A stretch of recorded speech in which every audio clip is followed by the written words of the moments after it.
EntrepreNINES, everyone. I'm John Wist. And I'm Bonni Mace. We're two enneagram 9s who took the big leap into the world of entrepreneurship at a similar time. And this podcast is a space where we are inviting you to laugh and learn with us as we work to build businesses with soul. Soul. Yeah, episode 6. Episode 6. Today. Half dozen. Half a dozen. It's pretty good. Yeah. It's pretty fun. People pay for eggs in that quantity. Yes, they do. They certainly do. A half dozen is a type of egg carton. Egg measurement unit. So we've made it. Yes. We've made it to half dozen. Congratulations. Yeah. I actually think like 7 episodes is where people stop podcasting. I think I read that one time. Oh, well, that's kind of depressing. Let's celebrate at like 10 or something again. We'll celebrate 10. Every time. That sounds good. Well, we already know we have some more interviews lined up. Yeah. So that's kind of fun. Yeah. So people want to talk to us. Yeah. That is kind of fun. Yeah. Yeah. So nice. Yeah. We'll see if they still want to talk to us after this, I guess. I don't know. I feel like this is a good one for people to relate well to. Yeah. Okay. Here's the deal, guys. One of our values is being vulnerable. Yeah. And vulnerability in our journeys. And so today we're talking about a more vulnerable topic, which is some hurdles we're facing in our businesses. Yeah. And we did, so at the point that this comes out, we will have done The Struggle is Real, right? Yeah. Which just came out. And that was a couple episodes ago. This is different. We just defined this for ourselves, how it was going to be different. Yes. Because Struggle is Real, it was kind of more like, I don't know, personal, like family, personal life kind of stuff. Yeah. This is like business centric. Yes. This is hard. Startup zone. Wherever we are. I mean, right now we're a startup zone. Yeah. Oh, 100%. One day. Yeah. We will be out of that. Yeah. I feel like it's going to be a gray area though. Like right now you're in a startup, but you know how when you were a newlywed? Okay. And then suddenly you just weren't anymore? Yeah. Yep. When did that happen? There's no definition of that line. Like suddenly people were just like no longer calling you a newlywed. Right. You're not newlyweds anymore. Yeah. Yeah. But there was no moment where you're like, all right, we're not newlyweds anymore. It Right.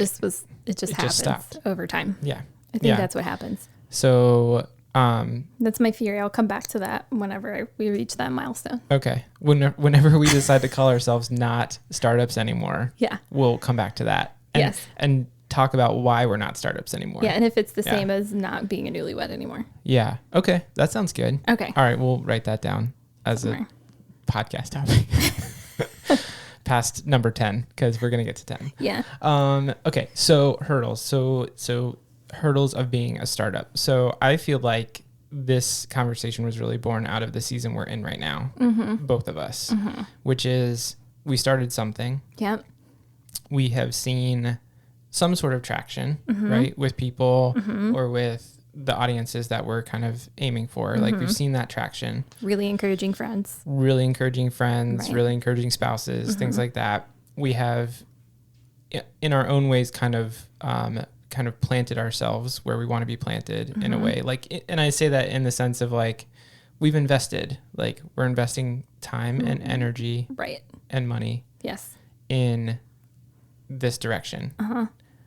But, and here's the big but. While we feel all those good things, this is just for me personally. Okay, here comes the vulnerability. There is a overwhelming anxiety and just mental challenge. Yes, mental challenge for sure. On a fairly daily basis. That I'm not going to make it. Yeah. There's the real talk. Yeah. Well, I mean, I feel like you were telling a good story before we started recording this about how we have a mutual friend. Yeah. And she was like, John, so great to hear that your business is going so well. And I had to kind of respond with, well, thanks for the encouragement. Yeah. It's probably not going as well as it sounds. Yeah. Because the conversation was like, she was finding out from me about a potential client that I have. But that is kind of the key word for me right now. Is potential. Is like, there's a lot of potential. Oh yeah. What a double-edged sword, the word potential. Yeah. Right now. There's a ton of potential. And I honestly, like, I feel it and I see it and I know it. And at the same time, potential does not pay my bills. Fair. And that is Yep. the largest hurdle that I face right now. Yes, I feel similarly. I'm having this moment where I'm going to bring it back to some like, okay, so we're going to start out in this like, this is where we are daily in the slog. But I did have an encourage me moment. So Okay. we'll come back to that at the end. Yeah. Because I think we'll all need it. Well, and I've got some encouragement too. I feel like we can start in the dirty, dark area, and we can work our way out. We can do that. I mean, life is both. Would you like to recite the Henry Nouwen and the not quote? yet? The book's over there. I really should just find an actual quote sometime, but not right now. Not right now. But yeah, I totally get that of like it's right now in business startup land to not measure success or to figure out how to measure success outside of simply like how many dollars are coming in. Yeah. Is kind of a tricky mind thing. It's very tricky. Starting a business and entrepreneurship, like if you do a good job, you get to keep your paycheck. Like how good you're doing and how much money you're bringing in are like directly correlated all the time. Right. And then now that's not necessarily the case because of all these factors. Like we'll kind of talk about more too, like you need to find your audience and getting like the groundwork laid for even like having your business license or whatever. So sure. Yeah. I can relate to the everyday feeling like, like for instance, let's just go right to the darkest place and we'll work our way out. Let's do it. Okay. We Come both to the darkness. daydreamed about, should I get a part-time job right now? For sure. 100%. Yeah. So that's definitely a hurdle, is mentally thinking like, okay, do I just go ahead and like apply at Starbucks? Yeah. Because it will be some like short-term financial relief. Yeah. But when you think about it in reality, like that stacks up because there's like, well, then you have to pay for childcare and then you're taking time away from, like pouring into your business and actual physical energy and mental energy you're taking away. I walked into REI yesterday. You would lose less mental energy at REI. And I thought, heck yes, I can apply for a part-time job. You would also maybe lose more money there potentially in the long run. Yeah, that is a potential financial hole for me in the because plan, I could just buy things. Yeah, but no, I 100% like have had those thoughts. Have had the moments of, like well, here's a wild question. Am I stewarding my family well if I if me not doing something else puts us in a financially poor position? And I feel like that is what kind of hurts and weighs on my mind. But at the same time, I have a wife who works and we have some savings and we have some places to pull from. But do I want to start sacrificing some of those things in order to not get a part-time job and keep chugging along? Yeah. Like there is definitely this short-term like stretch. Yeah. Okay. So we'll bring back the Enneagram really quick. Great. That is 9s, particularly feeling as if we are placing more burden on the people that we love and care for. Just feels like being present in a way that we're not okay with. And so, one, there's a lot of things, like even some of my hurdles that I'll get to in a minute are just like very exhausting as a 9 in general. This is an extra one, as we feel like our presence needs to be providing something for someone at all times. And the most feasible, tangible way that we do that is by bringing home the bacon. Yeah. Bringing home some dollars. And so this stretch where it's like, it is potential, right? It is the double-edged sort of potential of if you just like hang on, stay focused, stay in the lane you're creating. Yeah. Like then you're going to eventually cross the threshold. Right. But this meantime is very uncomfortable. Yeah. And I do think, so I've referenced the Facebook group I'm in before that is a lot of videographers or video businesses, right? And somebody just posted the other day, like a reminder, like to like open yourself up to showing people everything that you're doing, because that keeps you in front of them. That helps them see what you're doing. And I just commented like, something I'm trying, but it's really uncomfortable, right? Like stories and Instagram and stuff. And like, I am trying. I'm trying, Bonni. I'm really trying.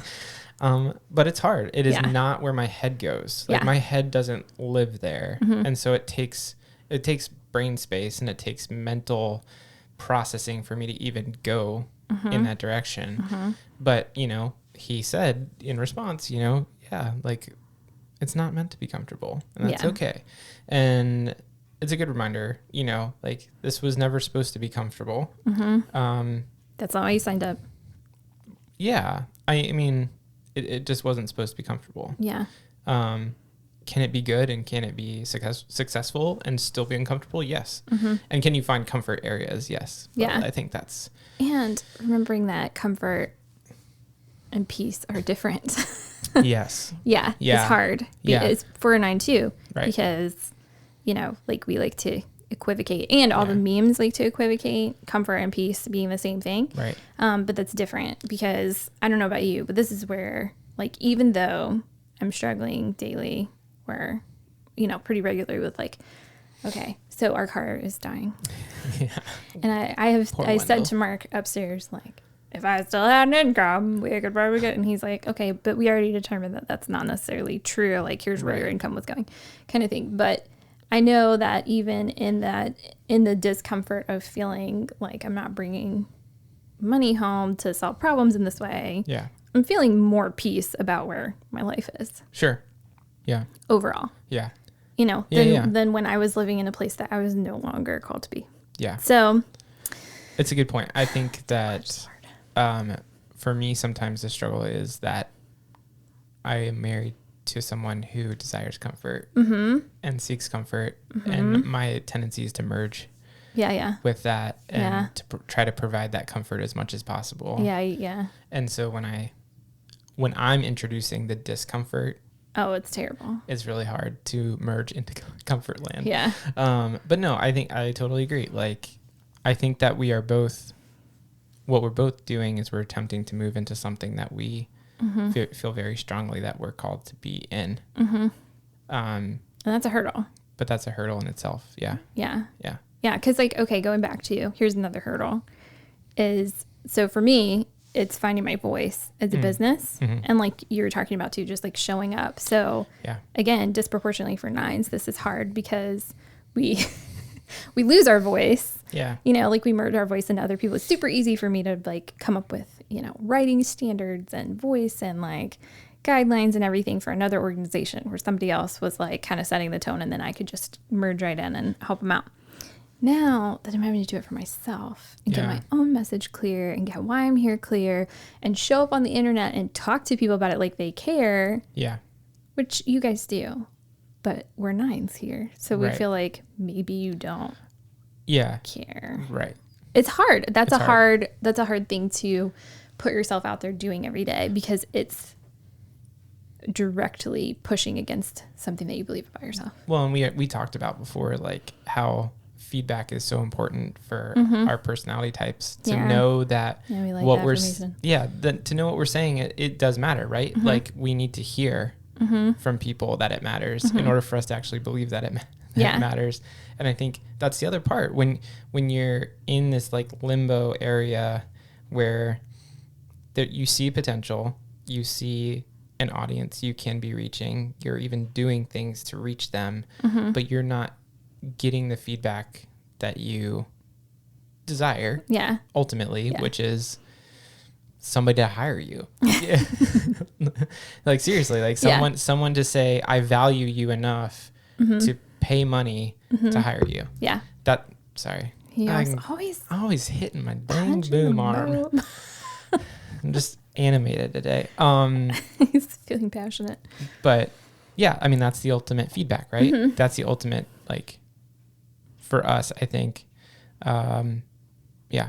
It feels like the ultimate feedback. It feels like it. Yeah. Yes, thank you. And Maybe it's not, but it feels like it. But it is that is part of the hurdle, is figuring out as a business, because, you know, this is present in any business. So when you're an employee, you just get to kind of like draw your paycheck. Yeah. And it is what it is. But as a business in general, like your income fluctuates. Like this is something everyone knows. Yeah.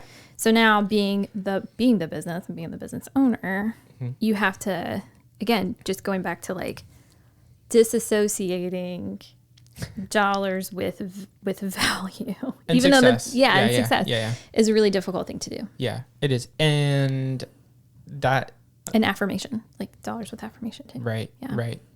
Yeah, I think that is, if we want to start kind of digging ourselves out of a hole a little bit here, I'll start to maybe try to get us on the upward trajectory. So that's something that counseling has helped me start to want to address, which is great. And that is differentiating my intrinsic value with kind of my financial value. That's what I mean. Yeah. At some point you learn if a business doesn't work if you never make money. Right. But I think the tendency is to bail sooner. Yeah. Because we make the mistake of what you're saying. Yeah. And I think that for me, it was the encouragement to sit down and ask myself some questions about why. Like, why am I doing this? Why did I get into this? Yeah. What led me here? What do I enjoy? What do I not enjoy? What do I feel confident in? What do I not feel confident in? And why? Like, why are all those things happening that way? And I think the more that we can kind of spend some time in that space discovering, like, it helped me really start to like understand what I was feeling. And I think the lack of confidence, like that is the biggest thing for me right now, is just a lack of confidence. Yeah. Because you think you know, and then you start to question that you know, because no one's hiring you to do the thing that you think you know. And that is where the doubt creeps in. Yeah. So. Yeah. For sure. I can totally relate of like, oh, I thought I was going to have this in my corner. And like, there's lots of factors to that, you know, that, and some of it too, that I'm discovering is a hurdle, is that the audience that I'm going to serve, this is coming with me trying to clarify my voice and things. Yeah. And like, I've been doing a ton of work behind the scenes to try to like get clarity behind my message and who I want to reach and things like that. And so what I'm discovering in this is that the people that I want to serve are probably not people that I already know. Okay. Can I talk about this first? Let's go there. Yes. Yeah. Can we go here? Okay. One of my biggest realizations over like the past week. Oh, so this is great. Fresh. This is fresh so fresh. Is that when you are hired by someone you know, and this I'm going to put a little caveat. We love you people we know. Yeah, I'm going to put a caveat on this because I've mostly been hired by people that I've had some connection to up until this point, which is great. Like, it's a perfect way to jump into a business because you have automatic referral people. The problem is they already have an expectation of me. Ooh. Right? They've seen what I've done in a certain context, and they have a certain expectation of what I can bring to the table. When in fact, if I were to put myself in front of them, having never met them before, I would not likely present to them the same solution that they expect for me to give to them. Well, there's something. So I've had to remind myself that I actually haven't gotten the chance yet to really help someone discover a solution yet. I've just been presented with solutions that person already feels like they need, and I'm just filling that for them. Oh, that's so interesting. Okay. So you're working on your voice too. Yeah, because I think that I've always considered myself a storyteller. But what I've been hired to do a lot up front, in the beginning, has been a variety of different types of storytelling that I don't feel truly comfortable with. Oh. And so I have to help people better understand what I can actually do with a story, rather than letting them define what the prescription is. Yeah. I'm writing the prescription. Okay, yeah. So mine's really similar. That's what I keep saying when I'm saying voice too, is the exact same thing of like, you know, the people I know have this expectation. Yep. I agree. Yeah. And part of it has been I haven't been able to very well articulate what I'm hoping for. Sure. And even like as an Enneagram coach in the Enneagram community, it's like I was kind of realizing, you know, well, it's not just, I don't want to just do Enneagram education. That's not what I want to do. And even to the point like Elaine, who we talked to, who has helped me with business coaching, she's like, well, that's not necessarily Enneagram. And then talking with her, I like said something and we both had this light bulb moment of like, oh, that's what you mean. Like, this is what you're bringing to the world. And she said, but you have to tell people that, Bonni. Yeah. And I said, but Elaine, why? I mean, I know why. Yeah. But exactly that of like presenting yourself in a new way. And again, and okay, I'll just keep going back to how for 9 that's hard. Yep. For 9, it's easier for us to merge with people's expectations of us or people's organization or what they want. Like say like they have an idea for a video and they want to do that. And you're like, well, that's a terrible idea, but it's going to be more easy to say, I got you covered. I know how to press the record button than to say, let me offer you a solution that you're going to be uncomfortable with for the next 48 hours. And then it's going to hit the light bulb that this is actually the way to go for you. Yeah. But that's really hard. That's a hurdle. It is a hurdle. And I think it's a hurdle. Well, again, like it's hard to not accept work from people you know, right? Because they obviously value you in some way because they're coming to you. Yeah. But at the same time, kind of say, okay, let me stop you and reframe how you view me. Because yeah. Sorry, go ahead. No, just because I think that's difficult. They already have a history with you, and you have to help them understand that history it's not like it doesn't count for anything, but it is different. Yeah. And you have more potential. So bring the word back in. You have more potential than they understand. Yeah. Yeah, for sure. And that's kind of like this double-edged, again, I keep saying double-edged sword. It's the thing for 9s of like, 1, that's okay. Yeah. Right. That we do that.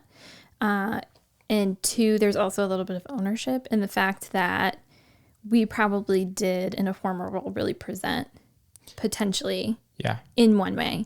And now the journey of growth, you know, is starting to show up in a different way, but also us being nice to ourselves about having to correct the conversation or show up in a new way or just assert yourself in a new way that honestly like is sometimes right now because it's so new. Yeah. And even if it's like an aha, now I hit the boom. It's okay. But even if it's like an aha moment for you of like, oh, this is what I've been wanting to do. Like, this makes perfect sense. This is where I want to go. It's still highly uncomfortable to do a new thing and change your routine and change how you behave in the world all the time or how you show up or how you make money or so. Yeah. These are hurdles for any Enneagram number. Yeah. But these become higher hurdles for 9.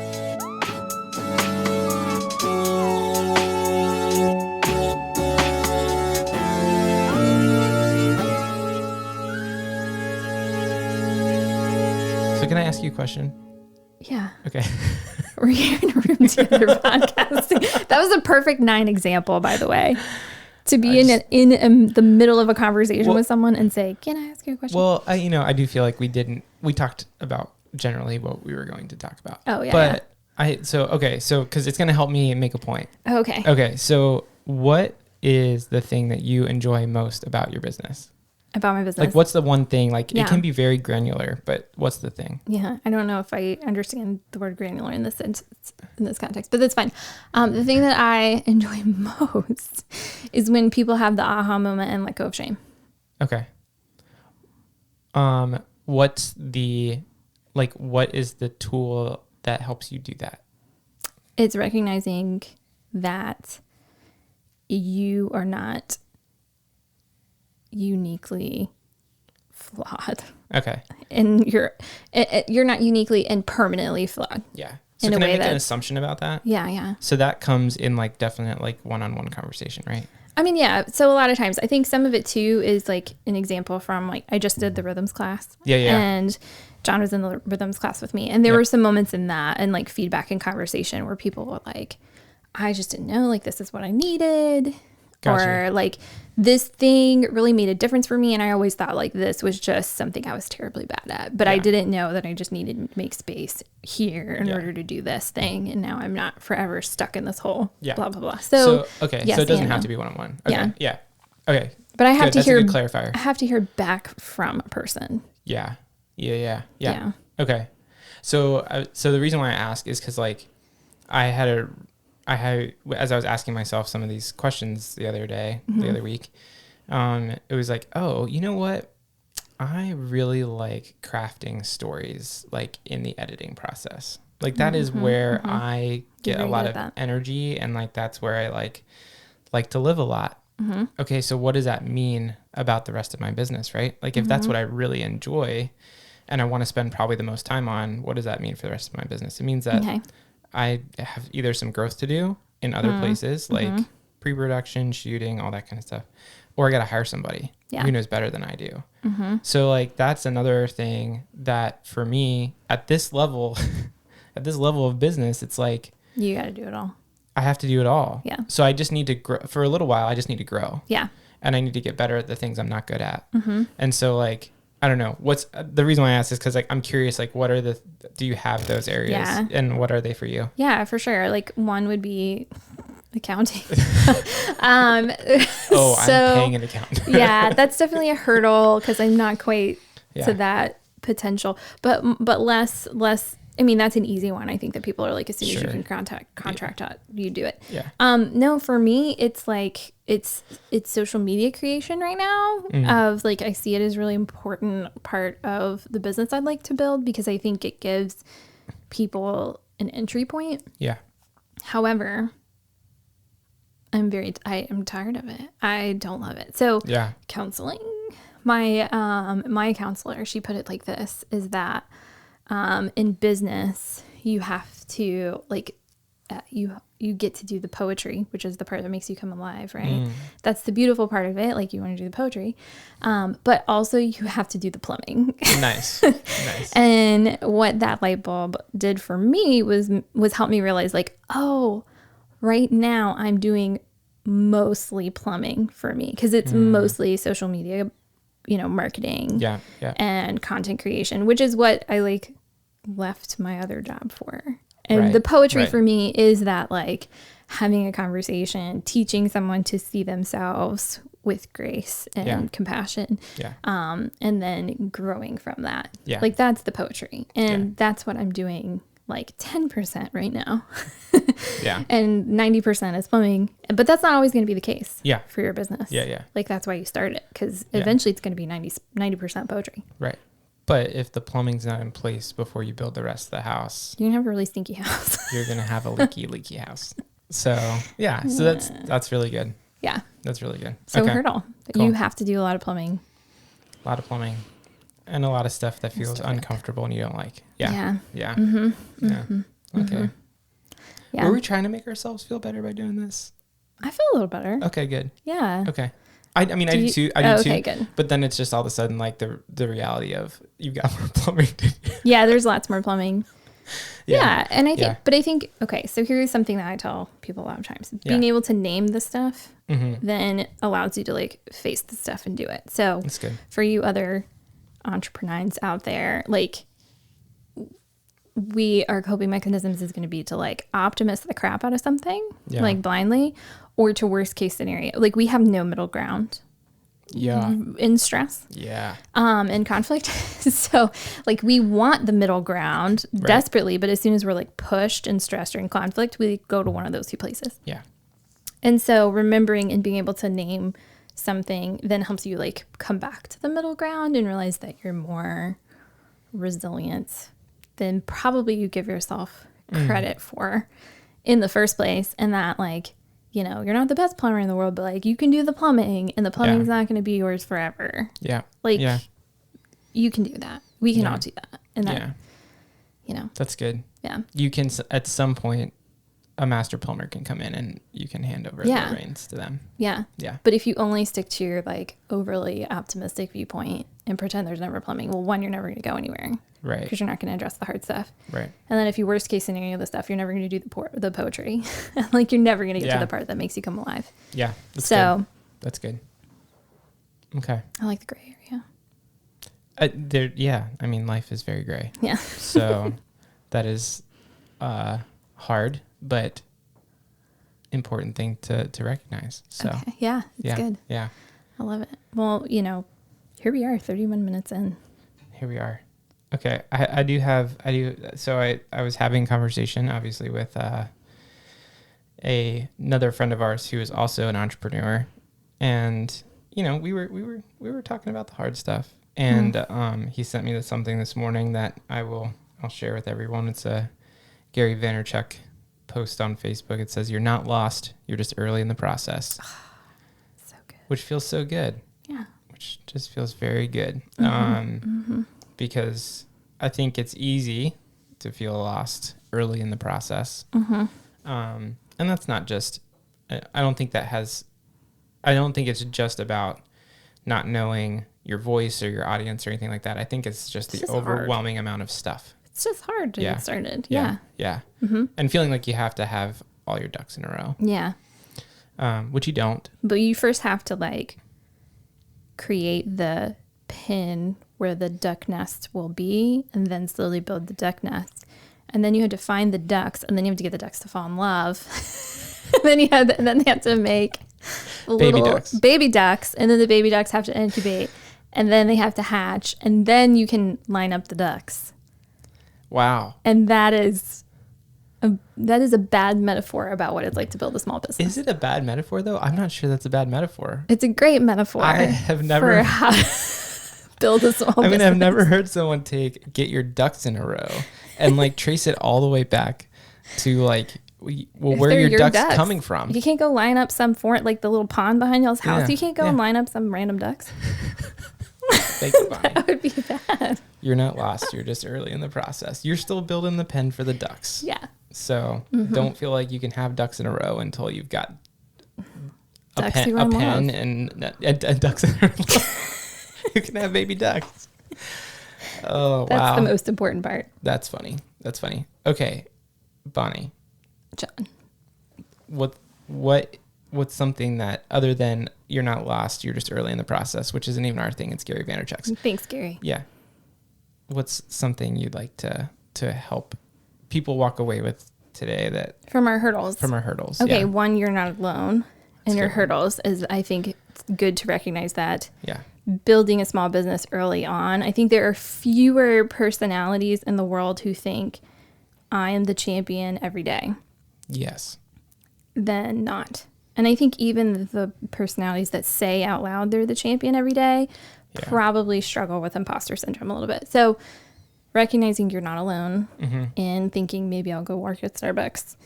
But then two, hopefully, like Elaine encouraged me to do last week, you can go back and see like how you've started building your duck pen. Because you've probably done a lot of work. We're gonna come back to the duck pen, by the way. Yeah, we're gonna see how you've built your duck pen, but nobody's gonna pay you for the duck pen yet. Yeah. So like, keep building the duck pen because you don't line up the ducklings. Because you gotta have ducklings to sell. This metaphor is gonna go too far. It's going off the rails. It's going off the rails. Yeah. What about you, John? I do think I think the practice that my counselor gave me, which was to just remove myself from the context of my business for just a little while and ask myself questions about my business, was really, really helpful. Yeah. And encouraging to me that I'm not, well, just going back to what Gary Vaynerchuk said, like, I'm not lost. I actually do know what I'm doing. Yeah. There's a lot of different moving targets and focuses, and if I can refocus my attention on not only what matters to me, but like what I think is going to sustain my business long term, then I can have hope that it will get there. It's going to take time, and I have to keep my focus there, but I can get there. Yeah. So you have to find the people who want your lineup ducks. They got to want your ducks. It's so true. Yeah. Yeah. It's all a process. It is. Yeah. But remembering that is challenging and but doable. People do it. Also, you can do it. Yeah. John, you can do it. Bonnie, you can do it. Thank and you. We can still sit in a room and talk about how we feel like we need part-time jobs. Yeah. Yeah. And be okay. And laugh while our spouses look at us worried. We're so worried. Worriedly. I think Lauren the other day, this would be a good way to wrap things up. Lauren the other day was like, I don't understand why Bonnie and John are the only people in the room who don't believe that they can have successful businesses. When I feel like, and when Mark feels like, she was being, sorry, Lauren, for how I'm imitating you. It's just how my brain wants to process the raw truth that you were saying. Yeah. We're our own worst enemies. Yep. For sure. Yeah. Yeah. But we don't have to be. So. Yeah. Hey, John, EntrepreNINES can talk to us. Yes, they can. They can. I feel like we should tell them to talk to us if this episode resonated. Yeah. With you. Yep. I would like to know your hurdle. Yeah. So you can actually leave us a voicemail. If you go to our Anchor page, you can leave a voicemail there. Or we post this all over the place when it comes out. It's true. So whether it's on Facebook or Instagram, send us a little note. Yeah. I'd like to know your hurdle because I'd like to empathize with your hurdle as empathetic enneagram. And like know that you're probably not the only one. Yeah. Like maybe yours is not a duck pin, like maybe yours is a rabbit pin or something. I need to stop this. Building animal pens. Building animal pens. But yeah, because I think probably you might have a different hurdle than John and I, but you're probably not alone. Well, and I think it's a good question for us to ask our friends who are nines when they come on the show with us. Yeah. So, yeah. Yeah, what's your hurdle? Yeah. So. Okay. Well, that was great, Bonnie. Thanks. You too. Thanks for just pouring out your heart about duck pens. Who knew I had such a hidden passion in life? I will not, please, no one buy me a duck. I'm glad John wasn't drinking water because he would have spit it into his boom just then.